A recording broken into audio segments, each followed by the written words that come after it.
Olá, amigos. Vamos começar mais uma live. Muito bem, acrescentando o meu amigo. Vamos ver se eu fiz direitinho. Convidei o Chorres.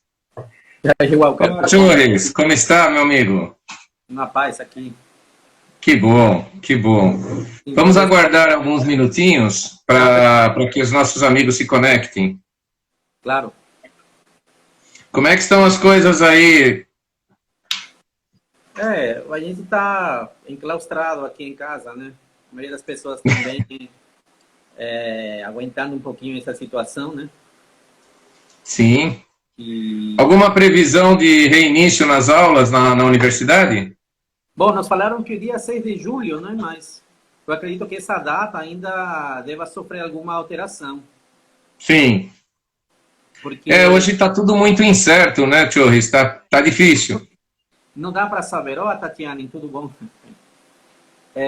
Não dá para saber ao certo o que vai acontecer, né? Sim, Tudo pode sim. mudar de um dia para outro, né?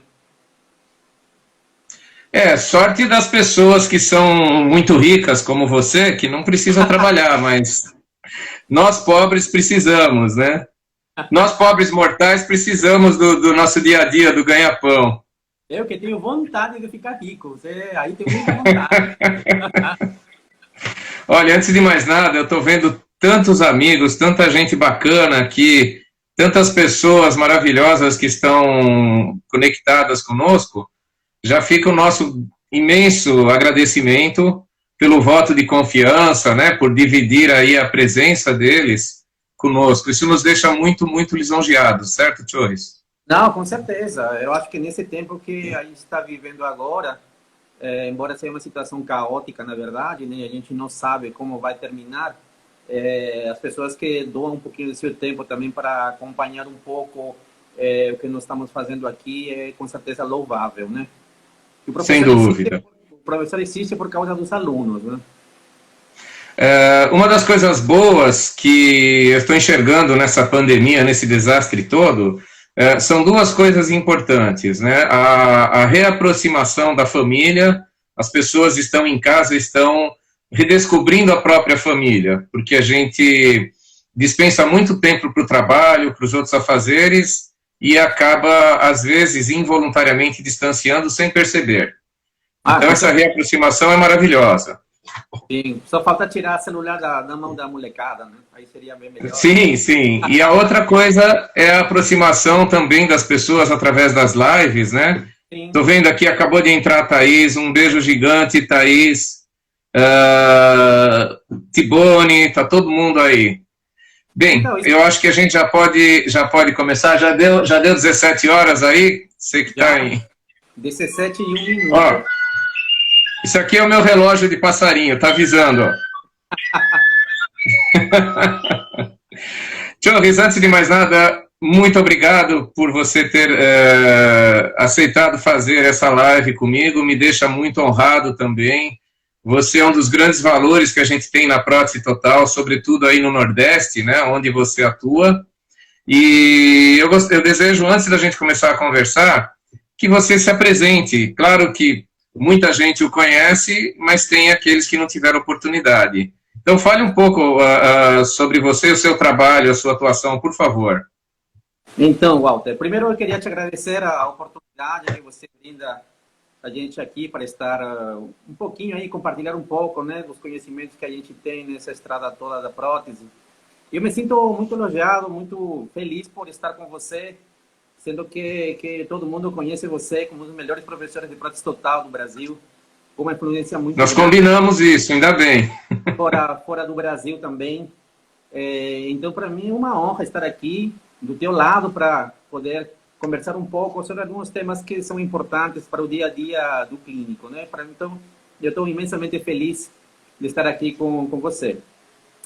Para quem não me conhece, meu nome é Eduardo Chorres, eu sou peruano, estudei em Lima, Peru, a graduação, me formei em 95, aí eu vim para o Brasil em 98, e eu estou no Brasil desde 98. Então, eu fiz um mestrado, doutorado, na USP Capital, terminei em 2005, antes era 4 anos de mestrado, né? 4 anos de doutorado, 3 anos de doutorado. E agora, hoje eu sou professor associado da Universidade Federal de Sergipe, do campus de Lagarto.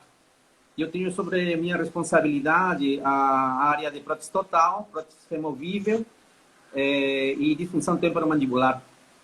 Então, eu ministro aula na Federal desde 2006. Eu tenho praticamente uns 25 anos de experiência na área de prótese dentária, eu não fiz mais nada, sempre me dediquei muito a isso.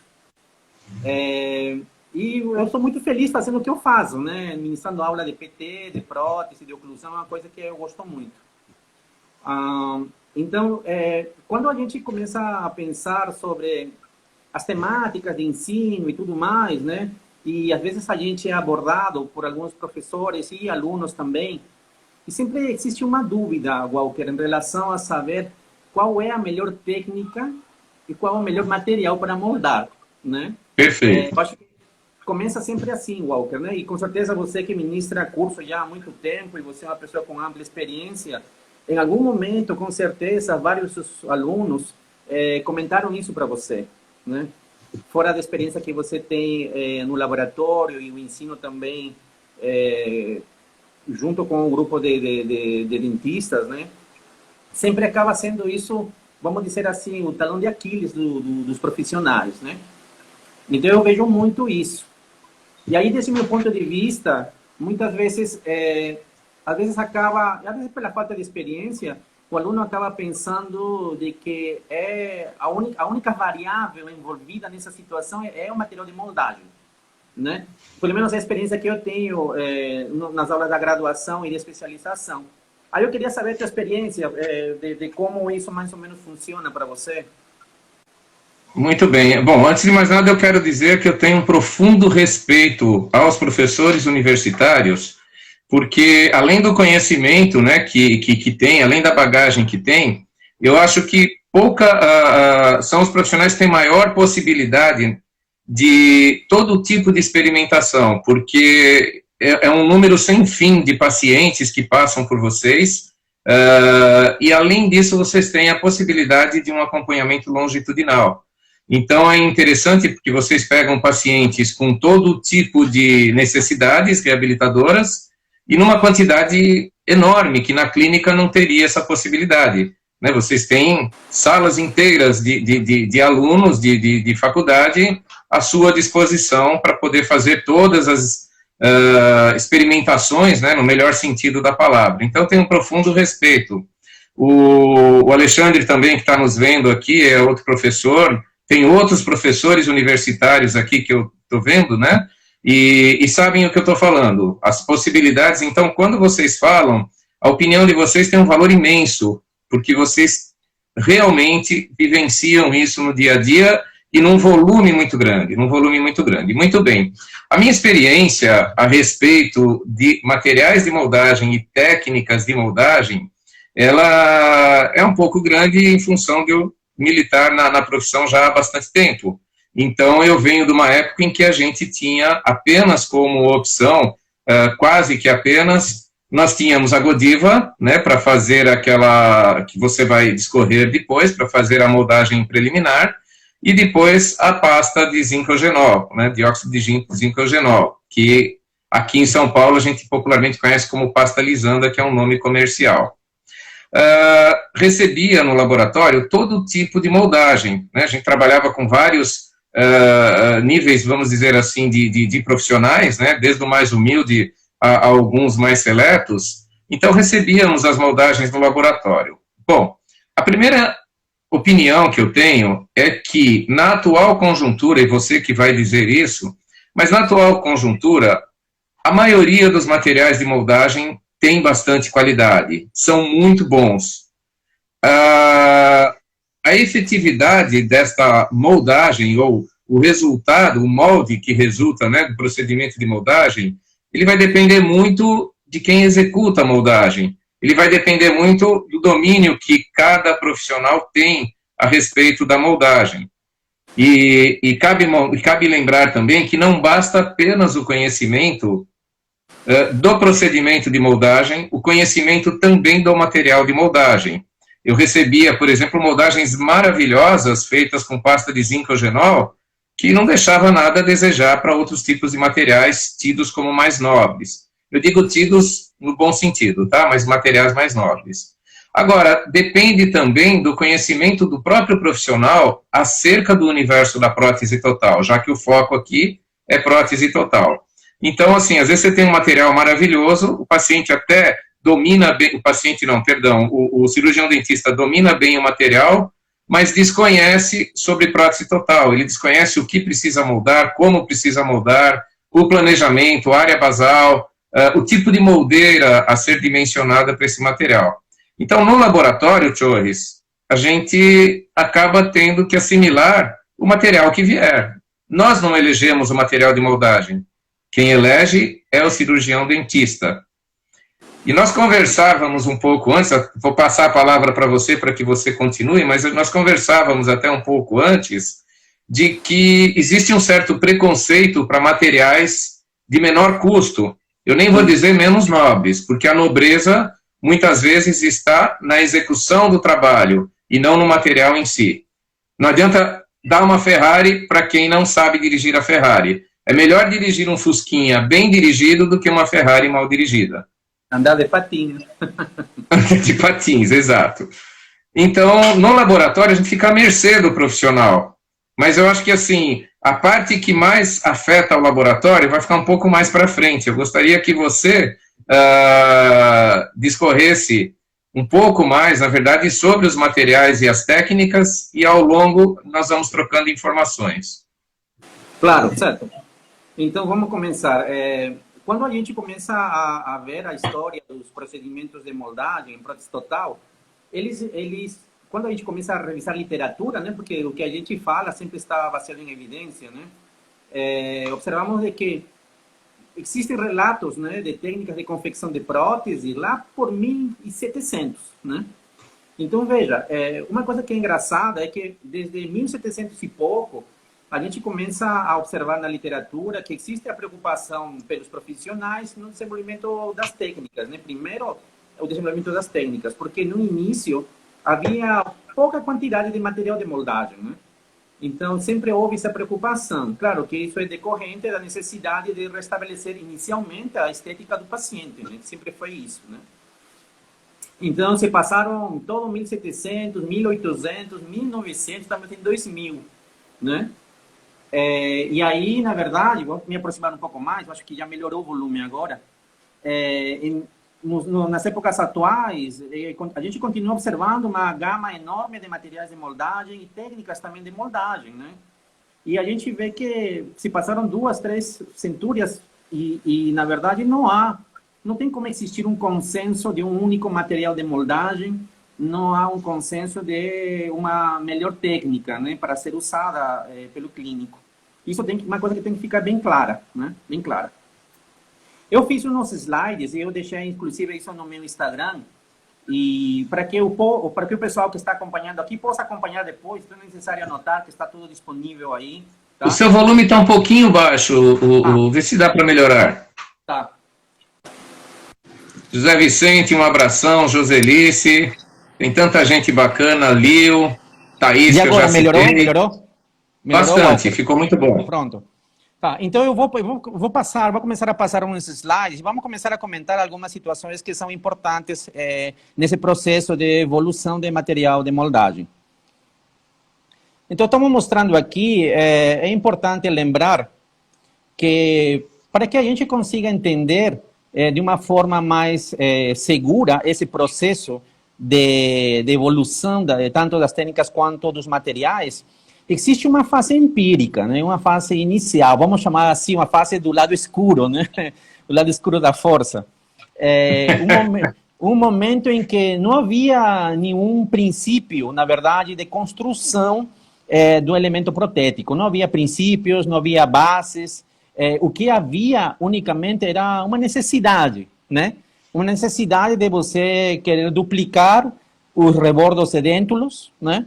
E para isso, materiais disponíveis na época começaram a ser utilizados, mas sem nenhum consenso, né? Praticamente tentar resolver aquela necessidade que os clínicos da época tinham, né? Então, antes de 1711, Walker, a gente sabe isso pela literatura, a gente pode encontrar, por exemplo, as próteses totais que foram feitas em marfim, né? Preparando o marfim, né? Em madeira também, né? E, na verdade, o que esse profissional, vamos chamá-lo assim, ou esse prático tentava fazer? Ele tentava acompanhar a forma do rebordo, né? Tu veja a necessidade... Ele esculpia na mão e ia adaptando e ajustando visualmente. Perfeito, perfeito. Era justamente isso, né? Ele observava e tentava reproduzir, né? E se a gente começar a pensar um pouco, é o que o Cavalcanti faz, né? Ele vai tentar ler e reproduzir, né? Guardadas as proporções, né? Com certeza, com certeza. Estou mostrando aqui que o princípio é o mesmo. Sim, né? O princípio é o mesmo. O princípio é o mesmo, só que na época o clínico, o profissional, ele olhava e tentava reproduzir. Hoje o Cavalcanti faz a leitura e tenta reproduzir, né? Guardando as devidas diferenças, é praticamente o mesmo princípio de construção, né? Isso eu acho importante. Bom, então os primeiros relatos de materiais usados estão para 1711, né? A cera foi usada, na verdade, uma cera de um formato macio, que conseguia moldar, né? Conseguia moldar. E essa cera, na verdade, ela estava sendo usada para confeccionar, vamos dizer assim, uma pseudo-moldeira, né? Que, na verdade, não era mais uma moldeira, mas sim uma bandeja, como se fosse uma bandejinha. E como a gente tem lido bastante, eu tenho lido bastante os reviews nesses dias, né? Eles não explicam 100%, mas dá a entender de que as ceras, na verdade, eram procedimentos que eram feitos para a construção de moldeiras. Bandejas, na verdade, né? Bandejas. Quando avança já para 1844, começou a se associar agora o gesso Paris, né? O gesso que, com certeza, sofreu várias modificações nesse tempo todo. Sim. Se me permite, inclusive pode você falar. Está citando cera, mas a cera na época era muito longe da cera que nós temos hoje, né? Não fique imaginando uma cera 7, uma cera 9, era uma coisa bem, como é que eu vou dizer, rudimentar, né? Bem roots. Claro, e inclusive tem relatos de cera da abelha, né? Que se usava isso com alguns aditivos para poder melhorar a sua consistência. Então não é a cera que a gente usa hoje, né? Bem longe disso. Então, isso até mostra o processo de evolução dos materiais, né? Então, isso é importante, muito bem lembrado, Walker, né? Que há uma evolução desde, vamos dizer assim, a forma primitiva do material. Perfeito. Em 1844, começou a se usar o gesso Paris, né? O gesso Paris. E o gesso Paris, na verdade, ele também sofreu uma vamos dizer assim, uma modificação na sua composição. Tá? Claro, depois de 2, 3 cinturas que passaram até hoje, não é exatamente o gesso Paris que a gente encontra hoje, né? Mas, basicamente, na sua composição, mudou pouco, né? Porque é um gesso que ele se caracteriza, se usava muito antes, porque ele cristaliza muito rápido, né? Ele cristaliza rápido. E é barato, né? E como é que chama? O seu processamento é barato na Fabril, né? O processamento Fabril é barato. Sim, e era aquilo que se encontrava na época, né? Então era importante mostrar isso. Agora, quando começa a se usar o gesso Paris para procedimentos, ele vem também de uma situação muito específica. E talvez isso aconteceu mais para frente, mas para quem esteve em algum momento em graduação de odontologia, por exemplo, quando você vai trabalhar pacientes que têm sequela de câncer, ou sequela por alguma alteração genética do paciente, enfim, ele está mutilado, você usa o gesso Paris associado a gaze para poder criar uma máscara e poder duplicar a face do paciente. Tá? Então, vem mais ou menos desse princípio, né? Ô, Jones, ainda nesse período do gesso, só esclarecendo que como o Torres, ele é peruano, ele tem alguns sotaques que soam diferentes para a gente. Aqui a gente chama de gesso Paris, né? Paris por causa da cidade francesa Paris, né? Muito bem, da origem do gesso, né? Do primeiro gesso, mas enfim. Então, eu cheguei eu não sou dessa época, que fique muito claro. Eu sou bem mais jovem. Tá? Eu tenho 58 anos de idade, portanto eu não sou dessa época. Mas eu tive a oportunidade, através de um amigo, ele tinha esse gesso Paris, o gesso solúvel. Não sei se você vai falar dele ainda ou é nesse momento. É nesse momento. Nesse momento. Então, eu tive a oportunidade de manipular o gesso solúvel. Esse gesso Paris, ao qual o Chorri se refere, é um gesso para moldagem, não é o gesso... Já era também o gesso para obtenção do modelo, mas fazia-se o molde, uma vez o molde obtido, esse molde, na verdade, ele era feito com gesso. O material de moldagem era um gesso chamado gesso solúvel, que era misturado com água normalmente, carregado na bandeja, não era uma moldeira com a mesma concepção que tínhamos hoje, tipo de uma bandejinha, e o gesso ia para a boca, até que ele tomasse presa. Ele se chamava gesso solúvel, ele era um gesso Paris solúvel. Por qual motivo?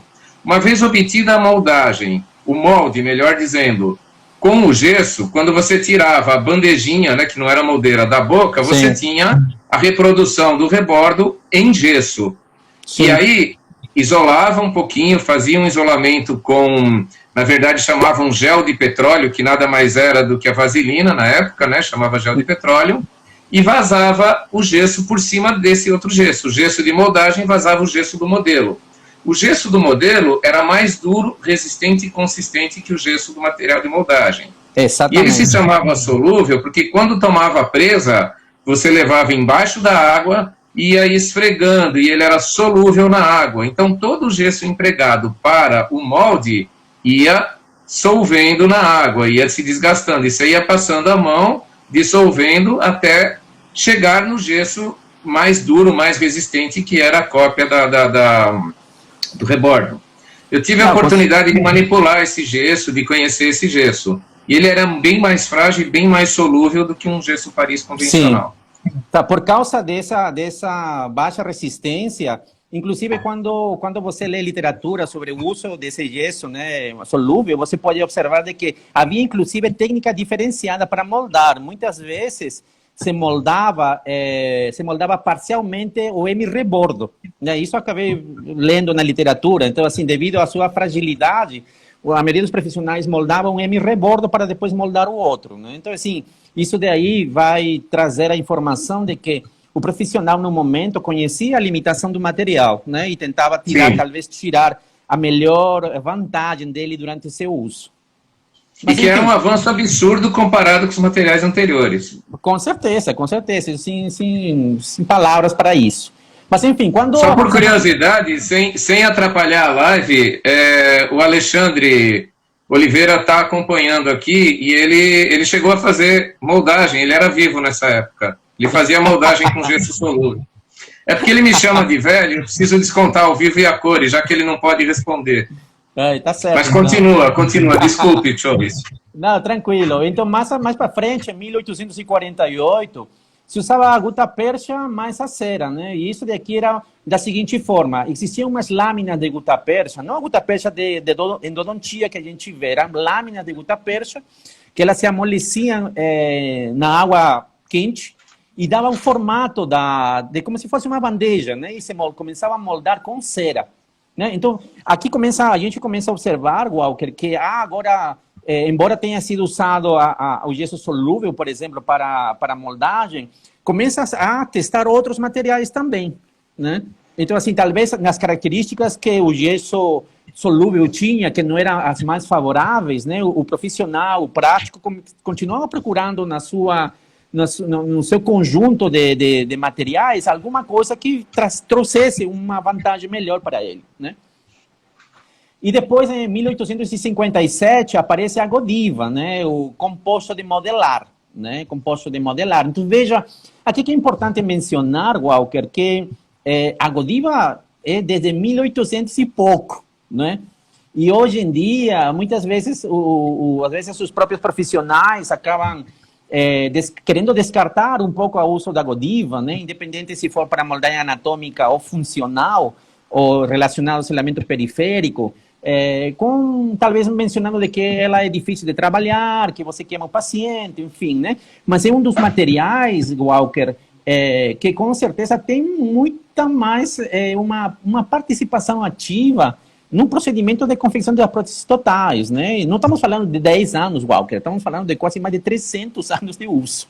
Então, isso é importante. Jones, eu trabalhei muito com Godiva, recebia muitas moldagens com Godiva, a USP utilizava bastante, né? E vários profissionais, muitos discípulos, por exemplo, do Tadashi Tamaki, e era muito comum o uso de Godiva, né? Para uma moldagem inicial, uma moldagem preliminar. Existe ainda hoje muito preconceito com o uso da Godiva, e eu vejo que os profissionais que sabem trabalhar com ela conseguem uma visualização da área basal numa moldagem preliminar, lembrando bem, muito boa, e eu vejo validade nesse material. Um dos problemas que sempre existiu e que a gente não prestava atenção por desconhecimento na época, era o risco da infecção cruzada, porque as Godivas normalmente elas eram reutilizadas. Sim. Em realidade tem que ser descartada, né? Usou para um... Mas você usa a Godiva em alguns casos. Qual é a sua opinião a respeito desse material como recurso mesmo de visualização de moldagem, de área basal, perdão? Então, eu acho que assim, a Godiva é um material que ela não passou de moda. E eu acredito que a Godiva seja um material que na verdade, ela deve ser o início do contato do aluno de graduação quando começa a estudar os materiais de moldagem. E eu vou explicar por que isso. Porque na Godiva, por exemplo, quando você está estudando material dentário, material odontológico, você sabe que existem características específicas que você deve passar para esse material, né? Você deve manipulá-lo a uma temperatura adequada, você deve colocá-lo na moldeira de uma forma adequada, você tem que dar calor, você tem que saber dar a compressão. E se você não trabalhar a Godiva de forma correta, você não molda. Então, desde esse ponto de vista do ensino, a Godiva é um dos melhores materiais que vai mostrar para o aluno que está iniciando nesse percurso todo da odontologia, como um material deve ser manuseado. Então, eu acho por isso que é importante na fase de graduação. Se você manipula de forma errada, você não vai conseguir moldar. Se você não dá a temperatura adequada, você não consegue imprimir. Então, isso é importante. E não só para a prótese total. Tem, inclusive, aquela moldagem de anel de cobre e Godiva e tudo mais, né? Então, assim, para o ensino, é perfeito. É perfeito. Anel de cobre, né? Exatamente, então você consegue ver, né? Você mostra para o aluno, veja, aqui você tem uma ruga na Godiva porque você não conseguiu misturá-la de forma adequada. Aqui você tem uma marca do seu dedo em cima da Godiva porque você não colocou de forma adequada. Então o aluno aprende, através da visualização da Godiva, os erros que ele está tendo e ele aprende a manipular o material, né? Diferente hoje, por exemplo, quando você entrega na mão de um aluno de graduação uma pistola de silicone. Então, assim, ele aprende, mas ele não tem a vivência. Por quê? Porque ele vai apertar um gatilho. Entendeu? Assim, então, não estou dizendo que o silicone seja ruim. Pelo contrário, é um excelente material. Sim. Mas para... Não, eu entendo. É porque existem duas realidades também que a gente vai conversar um pouco mais à frente, talvez, quando você abordar as pastas de zincogenol. Mas o que acontece? Desenvolver no aluno a habilidade e o domínio do material é algo imprescindível. E a Godiva exercita muito isso, porque ela tem o time correto, o tempo certo de trabalho. Então, quando o aluno consegue manipular a Godiva e executar uma boa moldagem com Godiva, é uma preparação para que ele possa fazer isso, ter grande domínio em qualquer outro material. Só mais uma coisa também, Torres. Sim. Só mais uma coisa também, Torres. Uma outra utilidade para a Godiva, tem um amigo que eu estimo muito, o professor Juvenil Diniz, lá de Belo Horizonte, e ele tem um trabalho muito legal a respeito da técnica de zona neutra, onde você precisa fazer a moldagem, né? Você simula a moldagem de língua, de bochecha, e ele tem um domínio muito grande no manuseio da Godiva. Embora você possa fazer isso com cera, a Godiva dá um resultado muito melhor para esta finalidade, para a técnica de zona neutra, do que a cera também. Então Não, a Godiva continua sendo um material atual. Com certeza. E sabe por que, Walker, isso acontece com a Godiva? Isso não se comenta muito, mas a Godiva é um dos materiais que tem mais tixotropia. Né? Sim. E isso daí é importantíssimo, mas pouca gente fala. E aí vamos esclarecer rapidamente o que é a tixotropia. É a capacidade que um material tem de ter duas viscosidades simultaneamente. Então, isso é fantástico, fantástico, fantástico. E não tem no mercado um material que se aproxime. O único material que se aproxima muito a isso é o poliéter. E a gente vai comentar mais para frente isso. Tá? Sim, então, mas se ele estiver na temperatura correta, vamos dizer assim, se você não aplicar nenhuma energia, no caso uma pressão, ele permanece naquela posição. Perfeito. E qualquer outra, vamos dizer, pressão que ocorrer, seja uma pressão de moldagem ou uma pressão dos tecidos moles, ele se deforma em favor dessa pressão. Então, perfeito, é justamente isso. Isso de aí é a tixotropia que a Godiva tem e que o único material que se aproxima muito é o poliéter. Então, eu acho que se ensinasse isso, né, se valorizaria muito mais a Godiva, né? Porque é um material barato, né, que tem a tixotropia específica. E se você compara com um poliéter, por exemplo, poliéter, meu amigo, está R$600 o kit. Né? É um excelente material também. Mas fora da realidade de muita gente, né? Exatamente. Nós usávamos na faculdade e agora a R$600 não dá, só para comprar caixinha vazia. Sem dúvida, sem dúvida. Mas vamos voltar. Então, assim, em 1857, começava a se usar já, né, a placa de Godiva. Tá? Mas sempre lembrando que em todo esse histórico, Walker, em todo o histórico que a gente vai comentar, sempre estamos conversando sobre os dois procedimentos de moldagem. Tá? Isso é importante salientar, que esse histórico aqui é praticamente o histórico de dois procedimentos de moldagem, um que seria o preliminar e um secundário de trabalho que seria a moldagem funcional, certo? Então isso é importante mostrar, porque em algum momento nos Estados Unidos, e a gente vai comentar isso rapidamente, lá por 1990, um pouco antes dos 90, começou a ter uma